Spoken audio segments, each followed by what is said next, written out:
याचा अर्थ मी बरोबर होते. मिस्टर कपूरना खरंच माहीत पडलं होतं की रुद्रांशला त्यांच्यावर डाऊट आहे, म्हणूनच त्यांनी रुद्रांशला गायब केलं होतं.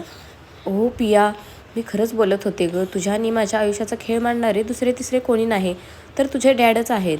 अंजू डोक्याला हात लावून बडबडत होती. डोळे काठोकाठ भरून आले होते तिचे. पुढे 3 वर्षापूर्वी मोहितेंच्या घरी मोठा सण साजरा होत होता. आनंद साजरा करण्याचे 2 मोठी कारणे होती. एक तर सौरभचं लग्न ठरलं होतं आणि दुसरं म्हणजे रुद्रांचा खुद्द राष्ट्रपतींच्या हस्ते गौरव करण्यात आला होता. किती म्हणजे किती उत्साहाचा आणि गर्वाचा दिवस होता तो. गावातून मिरवणूक काढली होती त्यांची. संपूर्ण गावामध्ये सुट्टी जाहीर करून यात्रा ठेवली गेली होती. मंदिरामध्ये मोठी पूजा ठेवली गेली होती. संपूर्ण मोहिते पाटील परिवार अभिमानाने छाती फुगवून गावामध्ये फिरत होते. दिनेश राव तर त्याच्यासारखा मुलगा मिळाला म्हणून खुश झाले होते. 100 वेळा त्याची दृष्ट काढून झाली असेल. डोळ्यातलं पाणी अधूनमधून मनातलं अतीव समाधान बाहेर पडण्याचं काम करत होते.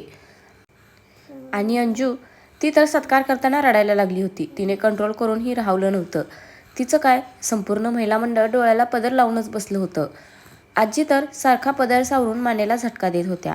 अहो म्हणजे काय, त्यांचा नातू होता ना तो. गावात ताठा मिरवण्यासाठी अजून एक कारण मिळालं होतं त्यांना. तो दिवस खरंच सोन्याहून पिवळा होता त्यांच्यासाठी. त्यांच्या मते मोहिते कुळाचा उद्धार झाला होता रुद्रांशच्या हातून. लग्नाची जोरदार तयारी सुरू झाली होती. 3 दिवस तर शॉपिंगच चालली होती. सौरभ व पिया मनाने अजून जवळ येत चालले होते. ती आता त्याच्या स्पर्शाला नाकारत नव्हती. तिलाही हवाच होता ना प्रेमाने भरलेला, ओलावा असलेला आणि सगळ्यात महत्त्वाचं म्हणजे काळजीने भरभरून असलेला तो स्पर्श. तिच्या चेहऱ्यावरचा आनंद दिवसेंदिवस वाढत चालला होता. चला, एंगेजमेंट पार पडली आणि आता लग्नाचे वेध लागले होते.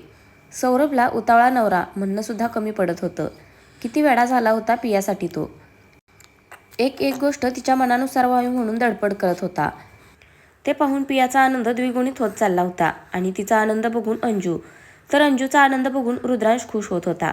लग्नासाठी संपूर्ण मोहिते परिवार दिल्लीला आला. पियाच्या डॅडचं स्वतःचं हॉटेल होतं. तिथेच थांबले होते सगळेजण. मेहंदी, संगीत आणि हळदीचा कार्यक्रम तिथेच होणार होता.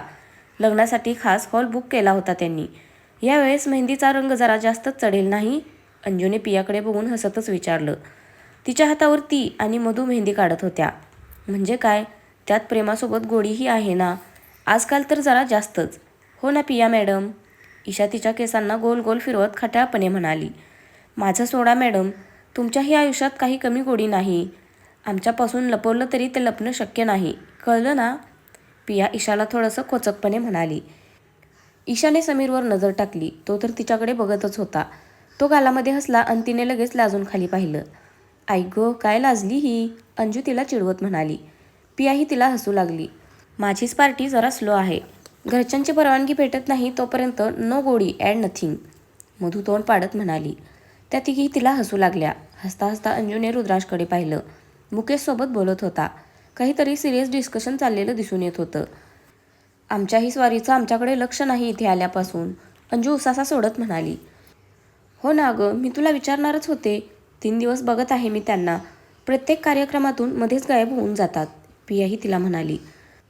नक्कीच काहीतरी स्पेशल प्लॅनिंग चाललं असणार, हो ना अंजू मॅडम? ईशाने आता तिला खोडीलपणे विचारलं. अगं तिचा प्रत्येक दिवस स्पेशलच असेल.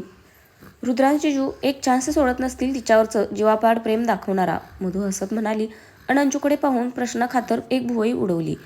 हो ते आहे. सकाळीच म्हणाले की रोज नव्याने प्रेमात पडत आहे ते माझ्या, अंजू रुद्रांशकडे नजर टाकत म्हणाली. ओ, त्या तिघीही सोबतच तिला चिडवत ओरडल्या. अंजूला ती काय बोलून गेली ते समजलं तशी ती भयंकर लाजली. गप्पा, ती स्वतःला नॉर्मल ठेवत ओरडली आणि मेहंदी काढू लागली. गालावरचं गुलाबी हसू लपवता नाही आलं पण तिला. तिघीही हसत होत्या तिला. रात्री जेवण झालं. महिला मंडळाची खरंच मज्जा होती आज. पुरुष मंडळींनी हाताने जे भरवलं होतं त्यांना, अर्धपोट तर लाजूनच भरलं होतं त्यांचं. आणि पुरुष मंडळीही त्यांच्या गालावरची ती गोड लाज बघून तृप्त झाले होते. रुद्रांश, नका ना प्लीज, अंजू कोपरानेच ढकलायला बघत होती रुद्रांशला. पण तो तेवढाच जास्त छेडत होता तिला. त्याने तिच्या मानेवर पुन्हा तोंड घुसळलं. तशी तीही पुन्हा एकदा नक्षिकात शहारली. रुद्रांश मागे होऊन एकटक बघत होता तिला. दिवसेंदिवस तो गोरापान चेहरा अजूनच सतेज होत चालला होता. मनाला अजूनच भुरळ पाडत होता तो. किती बघाला हो? रोजच बघताना, तिने थोडंसं लाजत विचारलं. अंजू, तो तिच्या कमरेवर हात नेत म्हणाला. तिने शहारून हुंकार भरला, पण तो काहीच बोलला नाही. त्याने एक सुस्कारा सोडून सरळ तिच्या ओठांना ताब्यात घेतलं. तिनेही काहीच प्रतिकार केला नाही. आजकाल गोंधळून जात नव्हती. ती सवय होऊन गेली होती आता तिला. त्याच्या त्या अनपेक्षित थोडा वेळ एकमेकात हरवून पुन्हा जाग्यावर आले.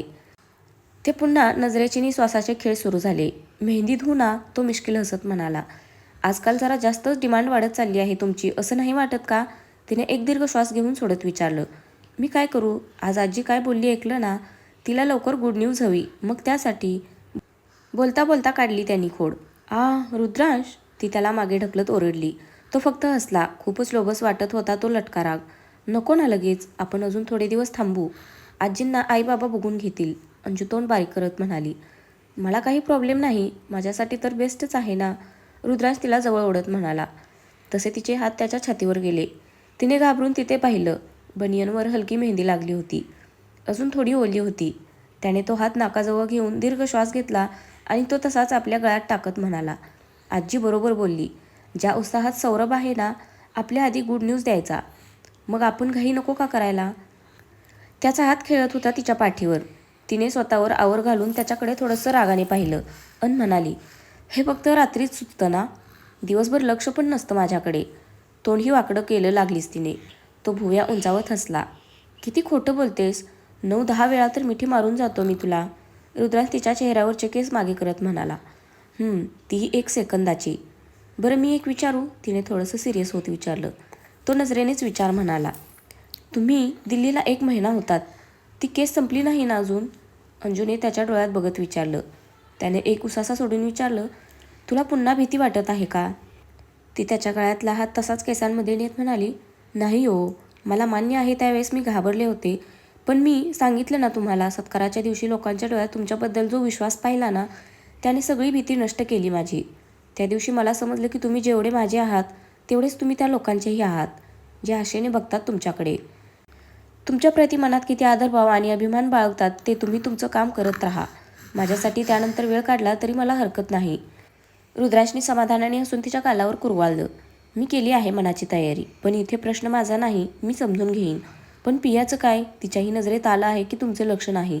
भावाचं लग्न सोडून जर तुम्ही केसवर लक्ष दिलं तर तिचे पॅरेंट्स काय म्हणतील? अंजूने टेन्शनमध्ये येत विचारलं. रुद्रांशी गंभीर झाला. कपाळावर हलकी आठी पडली त्याच्या. काय झालं? अंजूने काळजीने विचारलं. नथिंग, रुद्रांश हलकंसं हसून म्हणाला. मला नाही सांगणार का? मी काही लगेच तुमच्या दुश्मनांना जाऊन हात नाही मिळवणार. You can trust me, Anju लटक्या रागाने म्हणाली.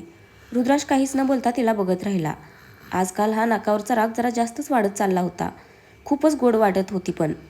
अंजू एक सुस्कारा सोडत जाणार तेच तो तिला परत जवळ ओढत म्हणाला. I trust you more than my self Anju. I know, तुम्हाला सांगायचं नसेल तर इट्स ओके. जरूर नाही की तुम्ही तुमच्या केसबद्दल मला सांगायलाच हवं, अंजू त्याच्या गालावर हात ठेवत म्हणाली. रुद्रांशने एक दीर्घ श्वास घेऊन विचारलं, तुला विकास आठवतो? हो आठवतो ना, मी कशी विसरेन त्यांना. त्याच्यामुळे तुम्हाला गमवता गमवता राहिले होते मी, ती थोडंसं रागामध्ये म्हणाली. डोळेही हलकेसे पाणावले त्या आठवणीने. त्याने लगेच तिच्या चेहऱ्यावर कुरवाळलं. ती हसली तसा तो म्हणाला, तो एकटा नव्हता अंजू, त्याचे साथीदार आहेत अजून. इंडियन आर्मीची जी इन्फॉर्मेशन त्याला मिळाली होती ती त्या डिपार्टमधल्या ऑफिसरनेच दिली होती ना, अंजू मध्येच आठवून म्हणाली. नाही अंजू, तो ऑफिसर मेन कल्प्रिट नव्हता, त्याला तसं करायला भाग पाडलं होतं. रुद्रांश भुवया जुळवत म्हणाला. आवाज थोडासा कडक झाला होता. तुम्हाला माहीत आहे का ती व्यक्ती? अंजूने हळूच विचारलं. रुद्रांश काहीच न बोलता विचारात हरवला. रुद्रांश बोला ना. पूर्ण मूवी दाखवून फक्त क्लायमॅक्स दाखवणार नाही, याला काय अर्थ आहे? अंजूने परत थोडंसं लटक्या रागाने विचारलं. इट्स नॉट फनी अंजू, अजून कन्फर्म नाही, बट आय नो ती व्यक्ती कोण आहे हे माहीत आहे मला. आणि त्याच व्यक्तीने मुंबईमध्ये बॉम्बस्फोट घडवून आणण्याचं कारस्थान रचलं होतं. रुद्रांश बऱ्यापैकी सिरियस होऊन म्हणाला. नजरेला धार चढली होती. अंजूला विषयाचं गांभीर्य लक्षात आलं. कोण आहे ती व्यक्ती? अंजूने न राहवून विचारलं. रुद्रांशने तिच्याकडे थोडंसं रोषाने पाहिले. नाही म्हणजे नाही सांगितलं तरी चालेल, ती लगेच सावरत म्हणाली. आधीच त्याच्या कपाळावरची आठी पाहून तिला विषय काढल्याचा पस्तावा होऊ लागला होता. इतका छान रोमॅन्टिक वेळ तिनेच खराब केला होता. You won't believe but it's mister Kapoor, Rudransh बारीक नजर करत म्हणाला. काय? अंजूने जवळजवळ किंचाळतच विचारलं आणि ती उठून बसली. अगं हळू ना, रुद्रांशी उठत ओरडला. सॉरी पण रुद्रांश, ते पियाचे डॅड आहेत, एक स्रॉ ऑफिसर. ते असं का करतील? अंजूने थोडंसं गोंधळून विचारलं. तिला तरी ते असं करतील हे पटलं नव्हतं. मीही तोच विचार करत होतो, पण परवा एक लिंक मिळाली होती अंजू, जी स्ट्रेट मिस्टर कपूरपर्यंत जात होती. नंतर माहिती काढल्यावर समजलं की इंडियन जो ऑफिसर पकडला गेला तो मिस्टर कपूरचा खास माणूस होता. हे जर खरं असेल तर रुद्रांश खिडकीच्या बाहेर नजर टाकत म्हणाला आणि त्याने एक उसासा सोडला. त्याच्या चेहऱ्यावरही टेन्शन जमून आलेले दिसत होतं. शेवटी त्याच्या भावाचे होणारे सासरे होते ती. सगळ्यात महत्त्वाचं म्हणजे समोरची व्यक्ती कधी काळी या देशासाठी काम करत होती आणि आज तीच व्यक्ती देशाविरोधी कार्य करत होती. रुद्रांश, मला तरी वाटतं की तुम्ही लगेच निष्कर्ष काढू नका. तुम्ही बरोबर असालही तरी थोडा अजून रिसर्च करा. प्रश्न जुळणाऱ्या नात्यांचा आहे. सौरभ व पियाच्या लग्नाचा आहे. हो, अंजू कळवळीने म्हणाली. ती कोणत्याही गैरसमजामुळे त्या दोघांचं लग्न मोडून देऊ शकत नव्हती. तिचा तो चिंतेने भरून आलेला चेहरा बघून रुद्रांश म्हणाला, कदाचित मी चुकीचाही असेन. मी अजून फायनल कन्क्लुजनवर पोहोचलो नाही. या केसचा त्या दोघांच्या लग्नावर काही परिणाम होणार नाही. डोंट वरी. ती समाधानाने त्याच्या चेहऱ्यावर कुरवाळत हसली. वाळली आहे बऱ्यापैकी, रुद्रांश मध्येच म्हणाला. अंजूने प्रश्नार्थक नजरेने पाहिला आता. तो तिचा हात हातात घेऊन तिला दाखवत हसला. हो मग? तिने न समजल्याने विचारलं. मग आता आपण? तो हळूहळू तिच्या कमरेतून हात पाठीवर नेत म्हणाला. तशी ती शहारली आणि लाल गुलाबी होत त्याला बिलगली.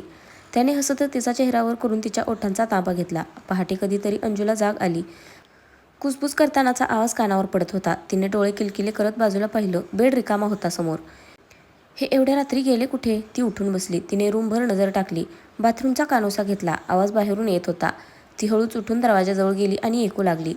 आपल्याला आता खूप हुशारीने काम करावं लागेल सर. त्यांना डाऊट आला आहे म्हणजे ते सतर्क राहतील इथून पुढे. त्यांना पकडणं थोडंसं कठीण होईल, कोणीतरी म्हणालं. आवाजावरून तो कोण असेल याचा अंदाज येईना तिला. डोंट वरी. ते कितीही सतर्क राहिले तरी एक चूक करतीलच. And I am waiting for it. बाकी त्या तू बघून घे नक्की. काय असेल सांगता येत नाही. Be very careful, Rudransh order दिल्यासारखा म्हणाला. Okay sir, anything else? तो दुसरा माणूस म्हणाला. नथिंग, काळजी घे फक्त. भेटतो उद्या. गुड नाईट, रुद्रांश त्याला म्हणाला. अंजू पटकन बेडवर जाऊन पांघरून ओढत झोपली. दरवाजा उघडण्याचा आवाज झाला. ती आपली झोपेचं सोंग करून त्याचा कानोसा घेत होती. तो पांघरुणामध्ये शिरला. हेरगिरी करत होतीस का माझी? त्याने तिला जवळ ओढत विचारलं आणि तिच्या खांद्यावर ओठ टेकवले. तिने शहारून डोळे उघडले. ती हसून त्याच्याकडे वळाली. तुम्हाला कसं कळलं? अंजूने त्याच्या गळात हात टाकत विचारलं. यामुळे, तो तिच्या पायाला हलकासा धक्का देत म्हणाला. घुंगराचा आवाज ऐकून तिने मनातच कापळावर हात माळून घेतला. ती बोलणार तेच तो तिला जवळ ओढून मिठीत घेत म्हणाला. झोपूया ना आता, उद्या बोलू. अंजूही त्याला अजूनच बिलगली. दोघंही क्षणभरात झोपेच्या अधीन होऊन गेले. संगीताची जोरदार तयारी सुरू होती. रुद्रांश दुपारी जे गायब झाला ते डायरेक्ट संगीताच्या वेळेसच पोहोचला होता. घरचे थोडेसे नाराजच होते आज त्याच्यावर. मिस्टर कपूरांनीच त्याची बाजू समजावून सांगितली त्यांना. अंजूने लगेच रुद्रांशकडे बघून बघा असा इशारा केला. रुद्रांश चुकीचा समज करून बसला असावा असा संदेश होता त्यात. तो फक्त मान हलवत हसला. सगळ्या जोड्यांनी उत्तम परफॉर्म्स केले होते. भलताच उत्साह संचारला होता. सगळा आनंदी आनंद होता. आजही अंजूच्या मनमोहक रूपाने घायाळ केलंच होतं रुद्रांशला. त्यामुळे त्यांची आजची रात्री ही एकमेकांच्या उबदार मिठीतच सुरू झाली होती. कितीतरी वेळ एकमेकांवर प्रेम लुटत होते ते. मध्येच अंजूचा डोळा लागून गेला. त्याला घट्ट मिठी मारूनच झोपली होती ती. रात्री कधीतरी अंजूला जाग आली. तिने हातानेच बेड चाचपडला. तो रिकामा बघून तिने हसतच डोळे उघडले. तिचा नवरा परत कामासाठी बाहेर पडला होता. तिने डोळे उघडून एक सुस्कारा सोडला. बाथरूममध्ये जाण्यासाठी ती उठली. तेच तिला कुणाचा तरी कण्याचा आवाज आला बाहेरून. तिने पटकन स्वतःचे कपडे सावरले आणि ती दरवाजा उघडून बाहेर आली. पॅसेजमध्ये कोणी नव्हतं. ती जाण्यासाठी वळणार तेच तिला तिथे भिंतीवर रक्त लागलेले दिसलं आणि तिच्या काळजात धस झालं. रुद्रांश, ते ठीक असतील ना? ती स्वतःचीच बडबडून आत पळाली. तिने थरथरत्या हातांनी मोबाईल घेऊन त्याला कॉल लावला. रिंग वाजली पण तो कॉल उचलेना. तिने पुन्हा 3-4 वेळा लावला पण तरीही त्याचं काही उत्तर आलं नाही. ती आता सरळ पॅसेजमध्ये पळाली. तिने तिथे त्याला शोधता शोधता मुकेशला कॉल लावला. मुकेशही तिचा घाबरलेला आवाज ऐकून तातडीने रूमच्या बाहेर आला. मला खूप भीती वाटते दादा. तुम्हाला माहीत असेल वाटलं पण कुठे असतील हे? अंजू डोक्यावर आलेला घाम पुसत भरभर म्हणाली. मनात दडपण जाणवत होतं. एक अनामिक भीती घर करू लागली होती. तू विनाकारण टेन्शन घेत आहेस अंजू. इथेच असेल तो. थांब मी बघतो. मुकेश तिला धीर देत म्हणाला आणि पायऱ्यांवरून खाली गेला. अंजू पण वर गेली. टेरेसवर येऊन तिने त्याला शोधलं. तो तिथे नव्हता. ती मग खाली आली. मुकेशही सगळीकडे फिरून आला होता. कुठे गेला असेल? कॉल पण उचलत नाहीये. मुकेशही टेन्शनमध्ये येत म्हणाला. सोबत रुद्रांशला कॉल करणं चालूच होतं. त्यांच्यासोबत जे काम करत होते त्यांना लावा ना. कदाचित त्यांच्यासोबत असतील. अंजू थोडंसं आशेने म्हणाली. मुकेशने ही त्यांना लगेच कॉल लावले. पण नाही, सगळेजण आपापल्या ठिकाणी होते. अंजू आता कमालीची अस्वस्थ झाली. जीव घाबरा होऊ लागला तिचा. मुकेश आत गेला नाही म्हणून पूर्वी बाहेर आली. अंजू तिला बिलगून रडायलाच लागली. अगं कामात असेल तो अंजू, सकाळपर्यंत येईल ग तो, पूर्वी तिची समजूत काढत म्हणाली. पण अंजूला अजूनच रडायला येत होतं. मुकेशने पूर्वीला इशारा केला. ती होकारार्थी मान हलवून अंजूला तिच्या रूममध्ये घेऊन गेली. ती खूप वेळ समजूत काढत होती, पण अंजू तयार नव्हती. शेवटी खूप नंतर ती झोपी गेली. सकाळी अंजू दचकून जागी झाली. घामाघूम झाली होती पार. हातपाय थरथरत होते तिचे. स्वप्नच तेवढं भयंकर पाहिलं होतं तिने. रुद्रांश, तुम्ही आलात का? तिने आजूबाजूला बघत आवाज दिला, पण त्याचं काही उत्तर आलं नाही. ती तशीच उठून बाहेर पडली. नेहमीप्रमाणे नोकरांची वर्दळ सुरू झालेली दिसत होती. ती दरवाजा लावून तशीच पटपट खाली आली. घरचे सगळेजण तिथेच बसले होते. त्या तिघीजणी अजून उठलेल्या दिसत नव्हत्या. सगळ्यांचे चिंतातूर चेहरे बघून अंजूला कळून गेलं की रुद्रांश अजून आला नाही. तिने तरीही वेड्या आशेने पूर्वीला विचारलं, ताई, लागला का फोन? काय म्हणाले ते? अंजू, मुकेश गेले आहेत त्याला शोधायला, पूर्वी हातावर हात दाबून हळूच म्हणाली. तीही अस्वस्थ झालेली दिसत होती. शोधायला? ते काही हरवले नाही आहेत ताई. त्यांच्या केस संदर्भात गेले असतील. पण त्यांनी कॉल करायला हवा होता ना. असे कसे हे? आपला विचार तरी करायचा ना. अंजू थोडंसं नाराजीने ओरडली. अंजू, येईल तो. तू जा अंघोळ करून ये. तो आला की सोबतच ब्रेकफास्ट करूयात, तिला म्हणाल्या. अंजू कशीबशी मान हलवून रूमकडे निघाली. ते समोरून मिस्टर कपूर उतरताना दिसले. तिला रुद्रांशाचं बोलणं आठवलं. परवा रात्री रुद्रांश दरवाजाबाहेर मिस्टर कपूरबद्दलच बोलत होते का? मिस्टर कपूर खरंच देशद्रोही? त्यांना डाऊट आला असं तो दुसरा माणूस बोलत होता. म्हणजे यांनी तर माझ्या रुद्रांशनं, तिने भीतीने शहारून स्वतःशीच नकारार्थी मान हलवली. काय विचार करत आहेस तू अंजू? हे तसे नसले तर? उगीच संशय घेणं योग्य नाही. थोडी वाट पहा, येतीलच रुद्रांश. अंजू स्वतःची समजूत काढत तिच्या रूम बाहेर आली. जिथे तिने रक्त पाहिलं होतं ती जागा स्वच्छ होती आता. तिची भीतीयुक्त हुरहुर पुन्हा वाढली. तिची नजर सहज समोर CCTV कॅमेऱ्याकडे गेली आणि तिच्या डोळ्यात चमक आली. इथे रात्री काय झालं ते कळू शकतं म्हणजे येस, मला बघायला हवं. ती तशीच भरभर पावले टाकत कंट्रोल रूमकडे निघाली. तर फ्रेंड्स, आजचा भाग कसा वाटला नक्की कमेंट करून सांगा. धन्यवाद.